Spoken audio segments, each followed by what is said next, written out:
अस्सलाम वालेकुम friends, welcome back to top smarties drama serial Rang De. आहत तो दुआ की बातों से कुछ ज़्यादा ही इम्प्रेस हो गया।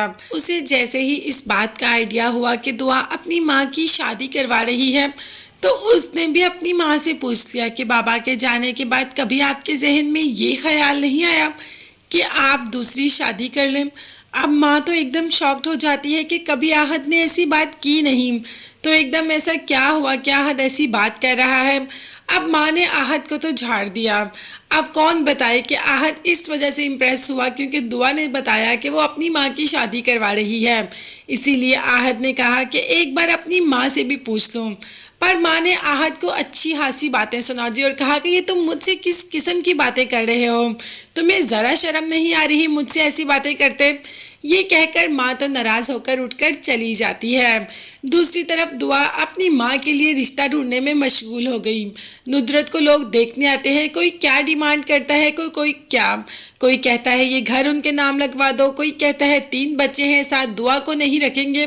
इस तरीके की मुश्किलें तो आती ही रहेंगी और आती रहनी भी हैं, क्योंकि जब हम इतनी बड़ी उम्र की औरत की शादी की बात करते हैं तो मोस्टली ऐसे रिश्ते ही हमारे पास आते हैं।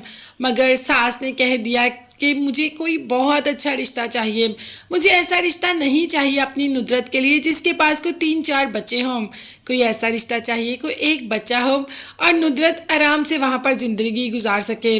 मुझे उसकी ज़िंदगी में कोई मुश्किल कोई परेशानी नहीं चाहिए। मैं ये शादी उसकी खुशी के लिए कर रही हूँ, ना कि उसको किसी जंजालपुरा में फंसाने के लिए। अब हाला भी ने कह तो दिया कि अच्छा रिश्ता ढूंढ देंगी। अब देखते हैं कि नुदरत के लिए अच्छा रिश्ता कौन सा होता है। वैसे नुदरत को आजकल तौकीर काफ़ी पसंद आ रहा है और तौकीर की नज़र तो पहले ही नुदरत पर है। दूसरी तरफ दुआ जो कि जॉब ज्वाइन कर चुकी है, जैसे ही इंटर्नशिप के लिए आई तो उसे पता चला कि वो जो जहाँ जॉब कर रही है उसका ऑनर कोई और नहीं बल्कि आहद है। दुआ को इस बात का पता चल गया तो आहद ने भी कह दिया कि आपकी अम्मी के रिश्ते की बात कहाँ तक पहुँची। दुआ ने कहा कि सब इस बात से मुत्तफिक हों ज़रूरी तो नहीं, काफ़ी लोग तो ये सुनकर घबरा जाते हैं कि मैं उनकी बेटी हूँ और मैं अपनी मॉम की शादी करवा रही हूँ। जिस पर आहत ने कहा कि ये तो तुम बिल्कुल सही कर रही हो, ये माशरे की हकीकत है और माशरे के लिए ये सब कुछ तस्लीम करना इतना आसान नहीं। जिस पर दुआ ने कह दिया कि भाई तस्लीम करना माशरे के लिए तो कुछ भी आसान नहीं, मगर हमें अपनी ज़िंदगी अपने मुताबिक गुजारनी चाहिए। दूसरी तरफ आहत माँ की शादी की बात कर रहा था, यहाँ माँ ने आहत की शादी की बात शुरू कर दी कि तुम्हें फरियाल से शादी कर लेनी चाहिए। आहत को फरियाल बिल्कुल भी पसंद नहीं और माँ से कह देता है कि मुझे फरियाल से शादी नहीं करनी और बहन के नाम लेकर मुझे मजबूर भी मत कीजिएगा।